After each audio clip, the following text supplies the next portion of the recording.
strangest thing. It's shorter than you think. No think.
Longing is the music of our sphere. The gift of life is never more or less. It starts at any time you like and ends in just a wink. Pass me the lighter, baby.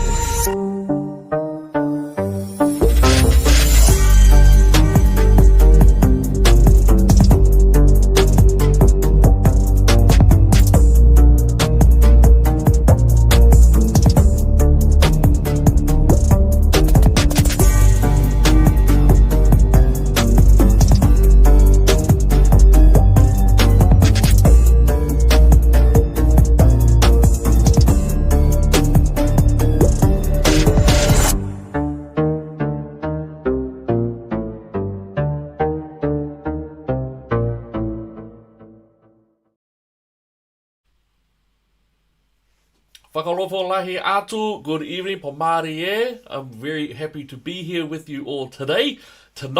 This is the Sunday Nightcap, and I just want to say thank you for joining in, having a bit of discussion, some little bit of groundwork, some little ground rules, housekeeping. Alright, if there's an emergency, hey, you know where to get out of your own house. I hope you'll be all good. If you'd like to make a comment, please feel free to chuck this online. We're at the moment on X, YouTube, Facebook. And anything that you want to bring up, please bring it on up. And also I've got my TikTok crew here as well, so I'm doing a live here as well as a live on TikTok. It is something that's going to be becoming more and more often, more and more pronounced, especially since the election is on this year. It's a massive election. It's going to be huge. Now, I really wanted to come online to discuss what I went to. And basically, I had church today, so I was doing some of the youth work engagement there, great times. And then we had to go straight out for some lunch with the ainga, with the whānau, with the family, and then went out to a meeting over in West Auckland. That was the Trust's Stadium, and that was there to listen to Winston Peters speak and the whole team, or part of the team there. Anyway. Hundreds were turned up, quite extraordinary, really. The car park was full. I'm not sure if there's going to be photos of that, but it was a massively long area just to be able to get into the building, so it was quite extraordinary. Now, I have to say, New Zealand First have been saying a lot of the right things, and their policies that they've been putting in, or the legal movings that they've been doing, are all on board as well. And I'm thinking of things such as repealing or looking at the different laws and legislations to make sure that it's actually for all people. Alright, so whakalawhalai hatu. Welcome there. Gambit, who are you talking to? Sorry, Gambit, just so you know, I'm talking to you, but I'm also talking to our crew on the other online. So I apologise for both. I'm going to be going back and forth. I'm going to look a little bit schizo. I'm going to go back and forth a bit. All right, all good. So it was a massive meeting. Hundreds of people were there. Took a while for us to even get in there. And I have to say, Winston Peters speaking was massive. That guy is, what is it, over 80 years old, but he's still able to command an audience and to hold humour as well as some serious topics, able to pull out numbers. It was great. It was really good. And there were a lot of people there who, some of them I think would not want to have their names out there, but there were some celebrities there. There were people who were quite strong community leaders who were there as well. In fact, and now some of us may know this name, some of us may not, but Afa Ane was there. He, of course, was an ex-national MP, Samoan, and he was very instrumental in terms of strengthening the idea of Samoan citizenship when Muldoon had taken it away. And I think that's something which is of great platform, if you will, in terms of that. Now, in it, I'm going to bring up a couple of policy announcement for the very first time that he brought up, and I think it's very important to have a look at that. Hazard Jones, we will. I'm going to bring up your comment soon because it's a fair comment. All right, so I just want to bring up this now for our TikTok family. You won't see it. All right, so I'm just going to bring this one up. Let's have a look there. This is the policies that have been shown up. All right, quite extraordinary, really. Now, the first one was the KiwiSaver generation. Now, because of our KiwiSaver crew, I'm going to say what it says. The KiwiSaver generation. New Zealand First is going to make KiwiSaver enrolment compulsory at birth. And there will be an automatic immediate Crown contribution of $1,000 for New Zealand citizens only. This is a once per lifetime investment that compounds for decades. That's important. This will be the start of the nest egg for something that we will call the KiwiSaver generation. Universal birth enrolment will ensure every New Zealand child, begins their financial life as a KiwiSaver member with a meaningful balance already growing on their behalf. This new policy will work in conjunction with our existing campaign policy of compulsory KiwiSaver enrolment for the wider workforce and increasing employee and employer contributions to 8% initially and eventually to 8 to 10%. If the direction of travel is a New Zealand where participation is the default rather than the exception, birth enrolment is the logical starting point. Establishing membership from day one, normalising savings as a lifelong habit, and ensuring no New Zealander enters adulthood without a savings foundation already in place. This policy removes the enrolment gap entirely for the next generation. Now I want to bring that back. Okay, there was a lot of words. Please note what the first two parts here are really important. New Zealand First is going to make KiwiSaver enrolment compulsory at birth. Now, I want to point out, I'm married into a Singaporean family. Now, I know many things about the Singaporeans who come over here and the Malaysians who come over here. And what happens is, when the Singaporeans come over, what happens? Well, they come over with $1 million. They come over with $1 million. And the reason why they come over with so much money is because they are forced to engage in the same type of KiwiSaver scheme from when they first start working, from working age. And they are forced to. It's mandatory. There's no choice about it. But what it means is that by the end of their working life, or at least until a certain stage where they might leave the country or whatever it might be, they have hundreds of thousands, if not over $1 million. And it's very small amounts. They're very, very small amounts. All right, they're not going to be much at all. Now, when this policy was announced, not many people took much notice about it, but I want to put out there, this is a huge policy. Can I just say, this is a huge policy. This is exciting because this is for the family. Now, I'm going to speak here very much so in terms of our Pacifica Māori communities. Now, other communities will do this better or not. Asian communities do this very well. The Palangi communities do this pretty well. But when it comes to Pacifica Māori, you know what many Pacifica Māori people in the families don't have is a proper functioning will. We don't have a proper functioning will. And what that means is that by the time that others, when some of us get hurt, you know, when our parents pass away, when I pass away and my kids are there, they're immediately going to be hit with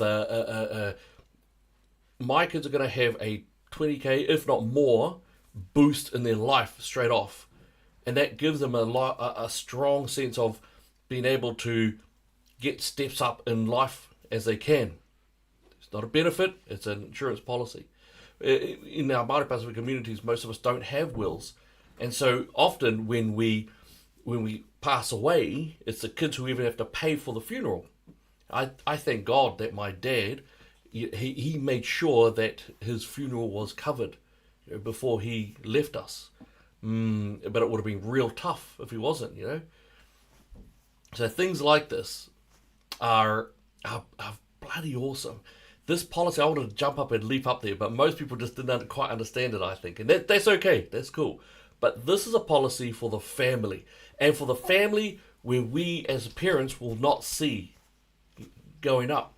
Because we, as New Zealand First, are fighting for a policy that New Zealand First candidates and MPs and the people who support them now will not see.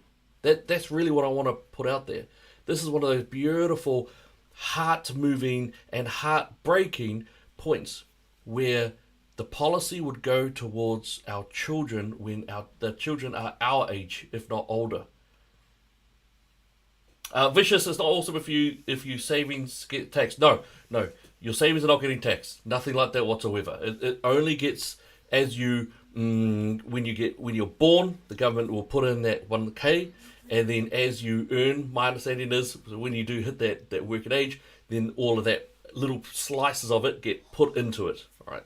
I need to probably have a look at the details of policy, but no, your savings are not part of it. I asked the policy author of that today as well. He said no. All right. James, that's good. Yes, yeah, I totally agree there, James. Elliot, are you? Jamie has asked, Elliot, you standing for NZF. Whatever the future may bring, I cannot say. I'm not at this stage, but I guess I can't say what the future may bring. I'll be honest, I'm moving in certain areas and decisions are being made, but I can't say, one way or the other, really. So at the moment, no, but whatever the future may bring, the future may bring. We'll just see. All right. So coming back to the policy here, I'm just going to make myself smaller again. Let's make myself smaller. There we go. It's an exciting one, it really is. But inside the ear, not many people did. Now, the other one that you'll see there, and I've just put this up on the screen, is buying back BNZ. All right, buying back BNZ. This one, man, this one's crazy.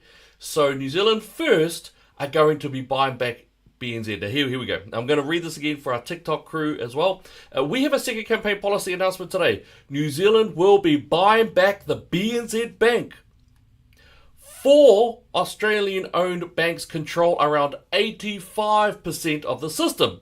They lend our deposits back to us at margins that are materially higher than those earned by the parent groups in Australia. Billions of dollars. Billions of dollars of profits a year flow out of New Zealand and across the Tasman into Australia. So let me do that one again.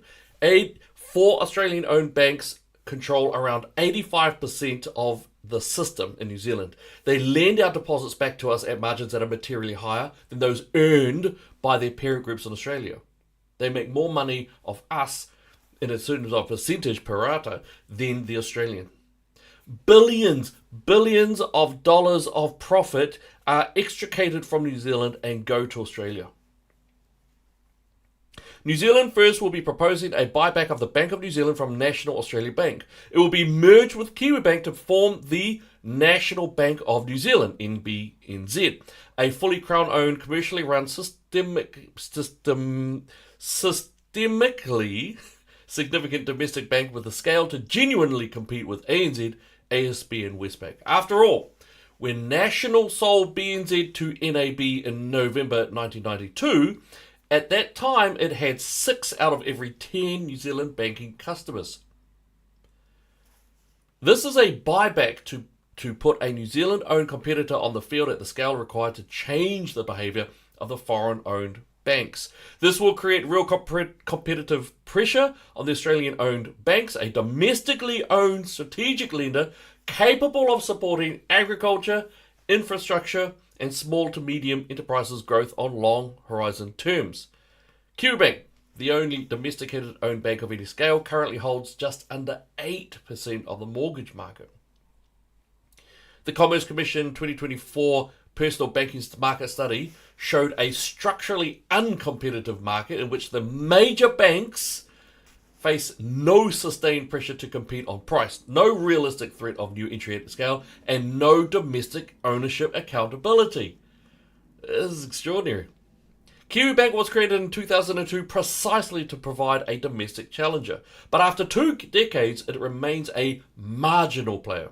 Successive governments have starved it of the capital that it would need to be a genuine system-shaping competitor. The National Bank of New Zealand would not be a government department. It would be a fully commercial bank with a Crown shareholder, but run on new management structure, which we will outline in upcoming campaign announcements. The National Bank of New Zealand would exist to keep the major Australian banks honest and to keep New Zealand banking profits in New Zealand. The buyback of BNZ would not be funded from the operating budget. A blended funding stack would include the blending funding stack of where to get the money for it. A New Zealand sovereign banking bond issuance marketed to domestic retail and KiwiSaver investors as a direct economic sovereignty instrument. Long-dated Crown debt at current sovereign rates. BNZ currently generates more than 1.5 billion in annual cash earnings, comfortably servicing the debt and returning the surplus to the Crown. This isn't, to me, it's a no-brainer. A limited tranche of the New Zealand Future Fund and ACC investment structured as a commercial equity at arm's length and a market rate of return. Retention of Kiwibank's existing capital base. The buyback is self-financing in expectation. The fiscal impact is a one-off balance sheet expansion, not an ongoing cost. This is not nationalisation. This is taking back our country. Crown-owned. Now hear this. I had a bit of look at this, and it's all accurate. Crown-owned commercial banks operating at scale are not radical. They are normal in serious economies. Singapore, Norway, Germany, Canada, France, all have large-scale state-owned banks that have serious stakes in the market.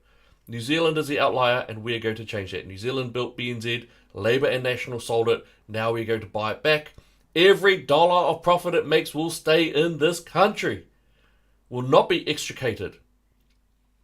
This is what economic sovereignty looks like. This is what real conservatism looks like. This is what real nationalism looks like, and that's what added value looks like for the country. So you're looking at two policies.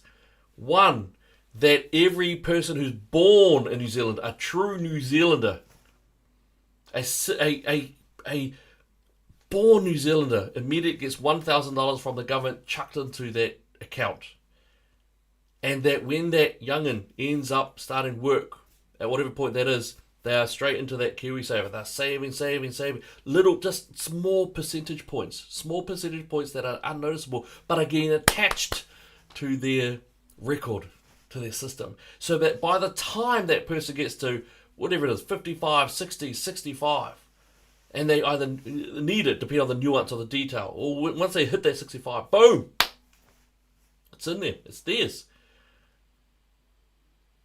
It's a powerful policy. It's one which Singapore is very strongly in that zone as well, and I know that. And the Singaporeans love it because when you're struggling away, oh man, it sucks, but they know they've got to keep on working, keep on hustling in order to be resilient in terms of gaining more money for their family, and all the while these little pieces just being taken off, but it's not being snatched away. It's been added onto your line. It's been added onto your account, so that when you get to that age where you need to retire, it's sitting there at the most beautiful nest egg ever. And that other one, the fact that we have got billions of dollars being extracted. They've been extracted from the New Zealand economy, from our people, and been taken overseas. The buyback of BNZ, I thought, man, it's crazy. The first policy, absolutely loved it, but it wasn't so much a revolution as it was an evolution, I think. That second policy, powerful. Keep the profits in New Zealand, keep it running around, and really give the big banks that hold around 85% of the market, keep them in check, have that real competitive nature to it. So I loved it. I have to say, I loved it. Couldn't say anything about it, So it was really good.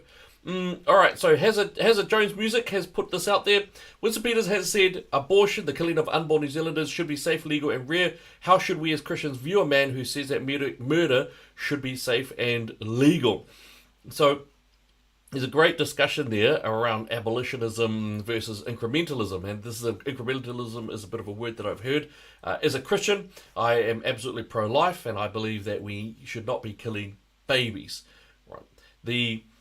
Now, I will say that I don't know when Winston Peters has said that, so I'll have to look that one up. What I can say is that they were very strongly against the abortion and the abortion bill. That little rogue outlier that you had, I believe, was Tracy Martin, I think, and that issue got cleaned up real fast. So most of the guys are. Every single party? I think almost every single party had people who voted for the most brutal abortion bill. I think at the very least, in terms of New Zealand First, that it was only one person, and I think she was a bit of a rogue. In my opinion, she was a bit of a rogue to New Zealand First. That got, like I said, they got cleaned up. And so those guys do tend to be pro-life. That's from what I can gather. Again, it's something which I haven't been able to talk to all of them about, and, whatever it might be. I will say this. New Zealand First is the only party where I have seen them officially speak out the mention of New Zealand being a country built on Judeo-Christian principles. Now, the only ones who seem to be okay to say it. Now, that goes a big way with me as someone who is a believer of faith, who is a Christian. I think it's massive. And most of the other, all of the other parties either will refuse to say it, or they don't want any bar of that Christian history that we have. So I find that really fascinating. So thank you for that, Hazard. Always good. Let's have a look here. Jamie, buying back BNZ is ridiculous. It won't happen. Will cost upwards close to $30 billion. Why would we buy a bank when we can't even make Kiwibank competitive with competitive interest rates compared to Aussie banks? Let's not forget how woke the government have allowed Kiwibank and their CEO to become. Jamie, yep, that's fair. I will say, though, that even before Winston Peters did his speech on it, I was very keenly aware that the capital investor in terms of Kiwibank has always been really low, and lower than what they need to make themselves be quite tough and strong. What Winston Peters and the team have done is a very solid reason for why we should take that first initial hit, because I think that they're right. If you look at the evidence online, the financial evidence, it would be very much self-financing, if you will. It's a short, sharp hit with an expected self-financing operation after that, and the numbers are clean. the numbers are clean and they're robust. And by robust, I mean they can be absolutely, you can go into the numbers and have a look at them. So, Jamie, very good point. I would say, though, that we can see QBank has not been looked after as it should do. And the ideas of what Winston's put up there, Winston and the team have put up there, are solid and arguable as well. Lawrence here has said, go against the monopoly cartels. Fair enough. James Murphy, under the budget just released, the Australian Labor government is likely to introduce a death tax, a nice revenue stream for those that have passed and have super owing to them. Now, that's very interesting. The Australian Labor government are absolutely going nuts. You may know also that they've just gone in the Tickle versus, I can't remember, the Tickle Fowl or the Tickle person case. Now, Julia Gillard in 2013, I believe it was, the one who was hailed as a feminist and a wonderful supporter of women, the first Australian Prime Minister, she also removed the definition of man and woman from the Sex Discrimination Act.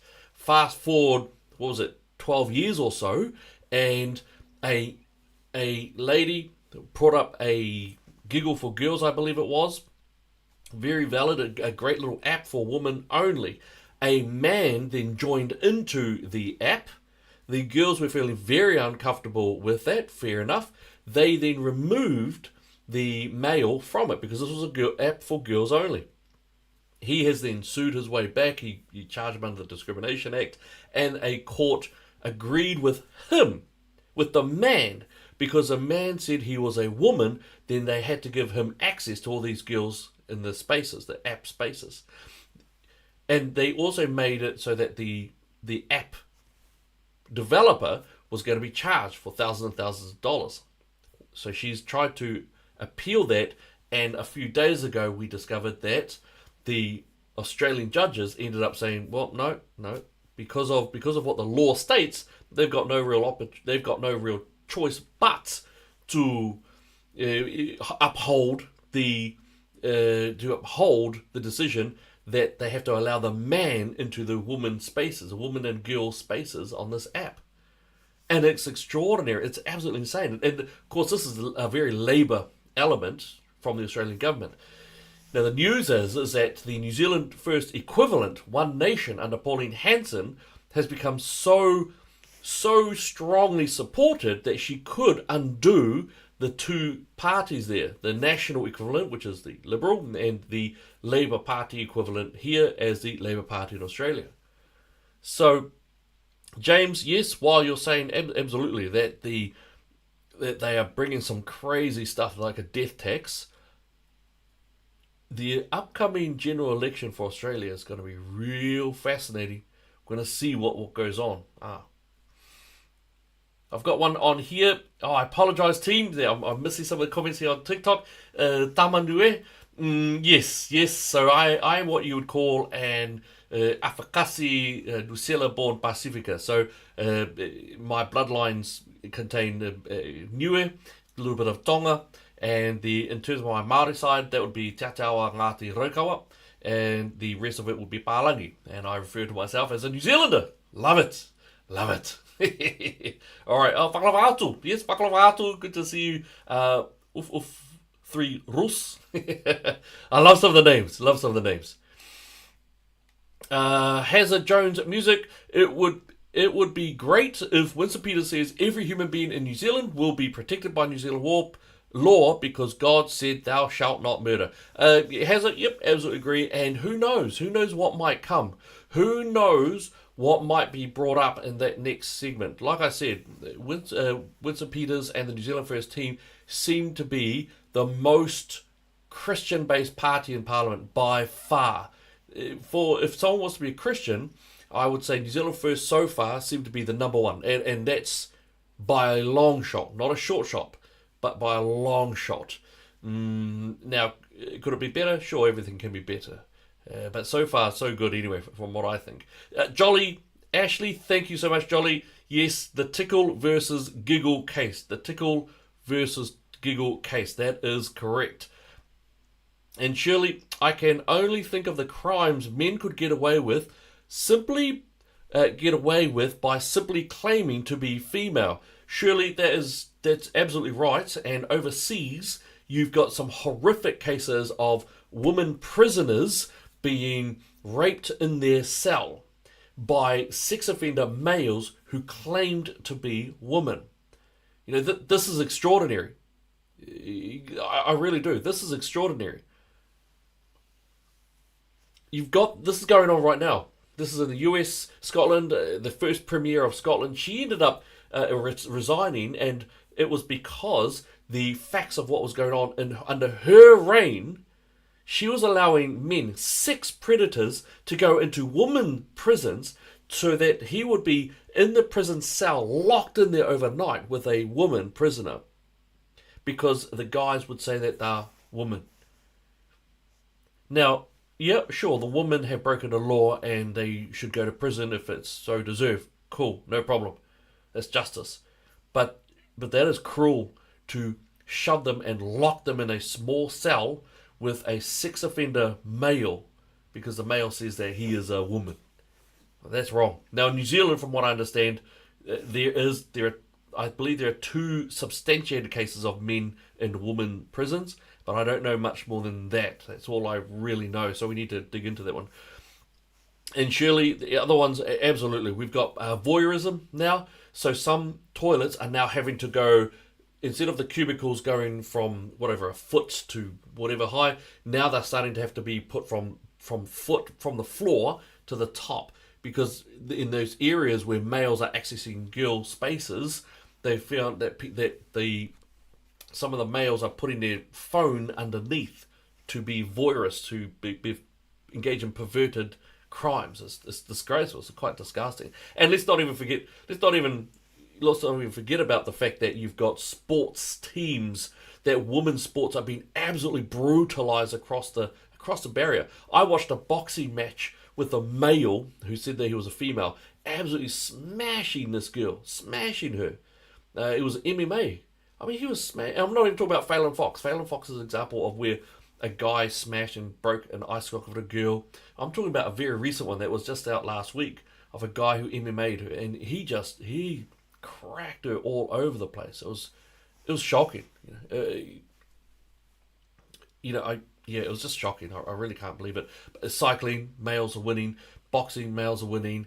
Running, males are winning. Track, males are running. There was a video just came out again that at a state level in the US, a male has won all high jump, triple jump, high jump, triple jump, high jump, triple jump, long jump, and I think one other, just annihilated. And don't forget, these are males who will break records of female sports. They're going to break records of female sports. And the question is, women are never going to break the records that the men who say they're women have gotten. They're never going to break those records. So what do we do? Do we keep those records there as the records that the man broke, that no woman is going to be able to ever surpass because of the inherent nature of a man's body versus a woman's body? These are real elements that we need to look at. We need to confront these without fear of being called phobes and ists, if you will. Jason Peters, I agree about Winnie. As much as I like ACT, they have some horrible policies, like their attacks on Easter and their euthanasia policy. I get how people support the last one, but I don't fully agree with it. Yes, you're absolutely right, Jason. And I'll go a little bit further around the euthanasia elements. There's a lot of people, a lot of Kiwis would say, look, hey, I want to have decisions over my own body. I should be able to have the right to go when I want. What euthanasia does is it snatches away hope. It inherently does. And we've seen this overseas. People might not say it here, but overseas it happens. Every single place overseas where you have seen euthanasia legalized, that is assisted or suicide by doctor proxy, what you see is that euthanasia style of suicide increase and normal suicide increase. So you actually see both levels of suicide increase. This is what it goes to. And we know right now some of the ACT ones are trying to make it what is it? Minor adults, mature children and other areas. They just killed a girl because she had been raped while she was in a system, and she was deeply depressed over it. Fair enough, but instead of getting proper treatment and saying, hey, no, your life is important, we're not going to kill you, your life is important, instead of saying that, they instead allowed her to have her wish. She was feeling depressed, and at a moment she felt like killing herself, so they killed her. It's extraordinary. Euthanasia has a slippery slope. One of the greatest criticisms, or one of the most strongest opponents of euthanasia, was originally one of the guys who pushed it into law in the first ever nation to legalize euthanasia. So he was one of the main pushers. He's come out in a big way and said, "Oh man, there is a slippery slope. It's slipped, and now we are in a pro-death, pro-despair culture where it's going to be an economic decision to kill people." It's extraordinary. It really is. Socialite, I like your conversations on the platform with Leah. Thank you, Socialite. Yeah, absolutely. I love having chat with Leah. She's awesome. We have a good little kōrero, good little talanoa there. And you know what? I've never actually met her in the life. I've never met her in real world. So shucks, we'd have to do that. But she's awesome, and we're both on the same page. Again, we both, me and Leah, we whakapapa Māori, and we cannot stand that this co-governance, segregation, treating people differently according to race, and even on race, even your elite status within certain races. We both believe that if you are a good person, you're a good person. If you're a bad person, you're a bad person. But treat everyone equally, not on the basis of the colour of their skin, and not on the basis of who the elites of the different sections of the colour of your skin might be in. Fancy you here. Oh, fair enough. Thank you. Jason, she lost twice. Sorry, I'm not sure what you mean by that, but all good in the hood. PLJ, does state-assisted suicide get counted as democide? I think that your question there is more a pointed comment, and I totally agree with you. Perhaps it should. It's interesting, but the countries that have more faith and more strength in themselves as a people tend to really oppose euthanasia. They don't want it. It seems to be that if you're a person of faith who loves their country, their nation, their family, you tend to go, no, your life is important. Whether you think so or not, your life is important. And can I just say, as a youth worker or ex-youth worker, I can absolutely tell you, your life is more important than what our temporary thoughts can sometimes be. I'm going to go out on a limb here and say that most of us, if not all of us, have had thoughts, real dark, real black thoughts from time to time. But stay the course. Stay in there. All right? As stressed out as you are, as you might get. Totally. I think many of us, and many of us, both me and yourself, as you're sitting there, talking there, I think we've all been through some black days, where days suck, really suck. And you're stressing out, man. Please stay there. Right? The darkness is not forever, and you will get through it. You will get through it. Right? And I have to say, I do like what New Zealand First, this is Winston Peters was saying today, he was saying that some of the other parties, that when things get a bit bad, they immediately go to do some rash decision making. They sell state assets and all that sort of buzz. Yeah, it's true. And us as people as well, hey, when things get bad, we can make some really bad decisions. Can I just say, just stay here. Don't go. Really, don't go. I don't care what the idiotic system says about, you can kill yourself and we'll deliver it for you. Don't. Just stay here. I know it can be real hard. I get it. South of the Bow. Oh, thank you for stating it. Awesome. Hey, Manaya05, thank you so much. You guys being awesome. Hazard reads, Amen. We cannot treat people differently. You shouldn't murder anyone, including yourself, because you are made in the image of God. That's Genesis 9:6. I don't know what Genesis 9:6 is, but it sounds really good. Oh, wait, no, I think I do know that one. But Hazard reads, absolutely, totally agree with you. We shouldn't be murdering anyone, and least of all ourselves. And you know what? Just, backtracking that a little bit, we had a bit of a chat around abortion. 25, 20, 17. I'm trying to work out how old I am now. Nearly 30 years ago, I forced my girlfriend at the time to have an abortion. She was pregnant, and I did. I coerced her. I put so much pressure on her. I said some horrible things. And not every day, but most days, I think about what could that child have been now. Good life, a bad life, but that child died because of what I horrifically did, and I think about that many days. Yeah, I wish I, there's no point regretting and wishing we could go back. There's no point. But I have very few deep shames that I find that I struggle to get rid of, but that would be one of them. That would be a very big one for me anyway. All right, let's have a look there. There's also PLJ, Citizen Satisfaction Survey Marker. Fair enough. And then I'm all good, thanks, bro. Yeah, it's awesome. Love it. South of the border. So you're saying the times are dark, but stick with NZF.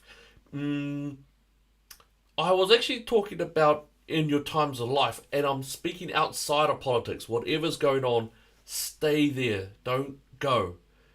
Whatever the political situation is. Now, in terms of the political situation, so far, it seems to be that New Zealand First are saying everything the right way. And I have to say that if you look at the coalition agreement and you start doing tick boxes, they're actually meeting more than their quota. They're actually getting a lot of the stuff done that they said that they were going to get done and that they organised with. I have to say, this is a contract that works. This is a contract that is working really well. So, I mean, good on them. Sweet as. Fair to their point, Let's see here, another one from X. I've discussed euthanasia with my elderly mum, and we both agree about euthanasia. After we've seen close loved family members having to go through dementia, we think that a person should be able to decide for ourselves or for themselves the circumstances around when we want to leave this mortal coil. I don't want to linger on after I've gotten to the point when I can't recognize any of my friends' family, can't eat my food on my own, and struggle to even drink a normal cold drink. I just don't want to linger on. And I feel you. I feel you there, socialite. Absolutely fair enough. I will say that the law that came out, the euthanasia law, added on extra. So what many people had an issue with in terms of the euthanasia part, when they were sold as to why they should vote for euthanasia in the referendum, what they actually wanted was already within the law. So you already had the power to say no to certain treatments and to up certain other treatments that would end up very likely speeding your passing away. A lot of people didn't realize this until exit interviews were done. So when they made the vote, and then they had an exit interview to say, okay, great, why did you vote that way? What was missing in the law already? What they said was missing in the law was not missing in the law. It was already in the law. And the people who were propelling it, if you will, they had engaged in, I would say, disinformation. And I say disinformation because they knew damn well that some of the things that they were pushing were already in the law, but many people didn't know that. So they were purposely just pushing it in a different way. And what was the phrase? Dying with dignity. That was the big, the slogan that they used for it. But of course that means that people who weren't taking on euthanasia were not dying with dignity. And they would use certain cases to show that, well, look, this person passed away in horrific pain and things of that nature. Well, these things can be mitigated, dealt with. And so by taking on small outlier cases and boosting it up to say this is pretty much everything, they've brought in a policy that around the world has already seen the killing of children, of people who with mental illness, nothing physically wrong, with people who might have Down syndrome when they're young as, when you've got people who are over a certain age but just have had what they call a full life. So this expands more and more. MAID in Canada, as an MAID in Canada, is now responsible for so many deaths. And now we're seeing involuntary deaths, involuntary kills. So you've got people who are fighting against it and they're still being killed outside of that. Now this is cases in Canada, in France, in Netherlands, I believe. So these are ones where now they're starting to fight it. It doesn't even matter. They're just being killed off. It's extraordinary. It's quite dystopic. And it always starts with, hey, death with dignity. The slogans are careful. And the other thing is, as a taxpayer, I don't want to fund a suicide. I don't want to fund someone suiciding themselves by proxy of doctors. And remember, I believe it was every single medical facility bar one union of nurses, and they got growled for this after anyway, who said, no, please don't bring this in. We joined healthcare to engage in healthcare, not suicide, not facilitating suicide. And I think, we, as New Zealanders, I think we weren't told what we should have been told. And, what have we got there? Jason, I was a prison case manager for a long time. We often called suicide a long-term solution for a short-term problem. One of the things I would talk to people about was about when they were happy and then remind them if they'd done that once, they could recreate those same things, which is true for all of us. Jason, thank you. That's beautiful, man. Let me just read that again, just for our TikTok family out there. I was a prison case manager for a long time. We often called suicide a long-term solution for a short-term problem. One of the things I would talk to people about was about when they were happy and then remind them if they'd done that once, they could recreate those same things, which is true for all of us. Thank you, Jason. And thank you as well. Yep. So if people are being sent to prison and they deserve it, they deserve it. But they don't deserve to be squashed down and, there is such a thing as cruel and unusual punishment. And it is. You can get that. PLJ, storms always pass. Yep, fair enough. Thank you so much. Storms always pass. And I get that it can look black and dark out there. It can really be hard. Please stay there. You will get through it. Off-grid te tai tokoro. Kia ora, my bro. Kia ora. Good to see you again. It's been a long time. We need to have another debate. That was great fun, by the way, last time.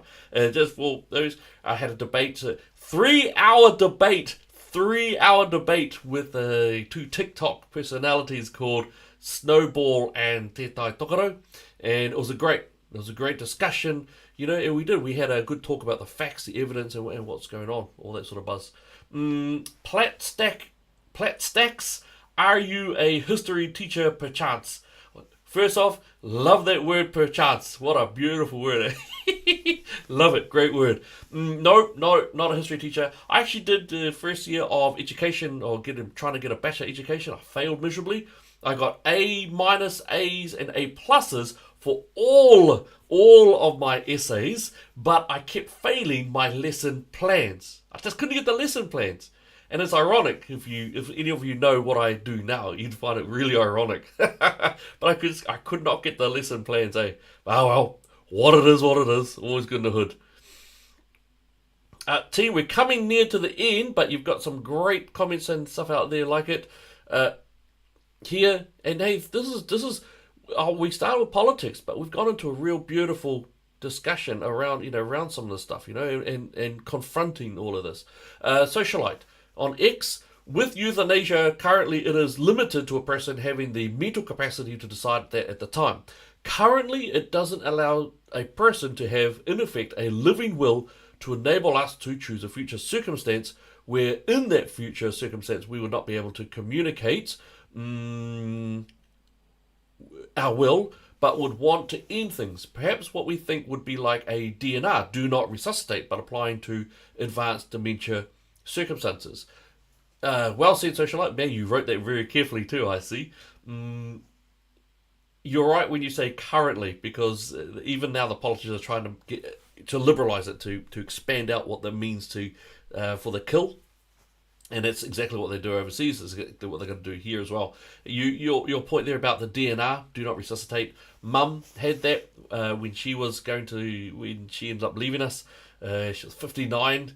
She didn't quite make 60, but she had a DNR on her, and I remember even there, as she was leaving us, I had a struggle there at that moment, but yeah, but I get it. I get it.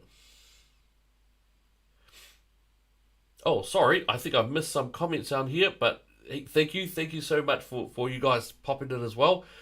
I'll read probably this last comment. Hazard reads, this is from YouTube, whoever sheds man's blood, by man his blood shall be shed, for in the image of God he made man. Oh, Genesis 9:6. Thank you. I appreciate that. And I don't mind these. Hazard reads, I'm not sure if this is you or if you know, but I had, at the last March for Life in Auckland, I had a long discussion with an abolitionist. Abolitionists are people who believe that we should immediately ban abortion fully, outright, in one clean hit. As a pro-life person, I believe in basically pulling, same goal, but we believe in pulling, like the slavery. When they abolished slavery, it had to be done in increments, trying to pull out of slavery. Same thing for pro-lifers. Pro-lifers believe in getting rid of abortion, but by incremental movements forward towards it. And I would be one of them, I suppose. But look, that is 1 hour. We've had some great chats, team. Absolutely loved it. Thank you so much for being here and having a bit of a discussion. I went to the New Zealand First meeting and it was great, to the point where I think I'm on board. Yeah, I'm on board. I think I can call myself a full-on supporter for New Zealand First now. I think that I've got no reasons to. I've got no reasons to say no to. There's no more. I heard it. I talked to some of the people there. I had a discussion about the policies to the author of those policies as well. I guess so. Socialite, didn't know you did a live chat on X. Found out from Simon TV. Oh, Simon TV, good fella, great fella. Yeah, so I don't.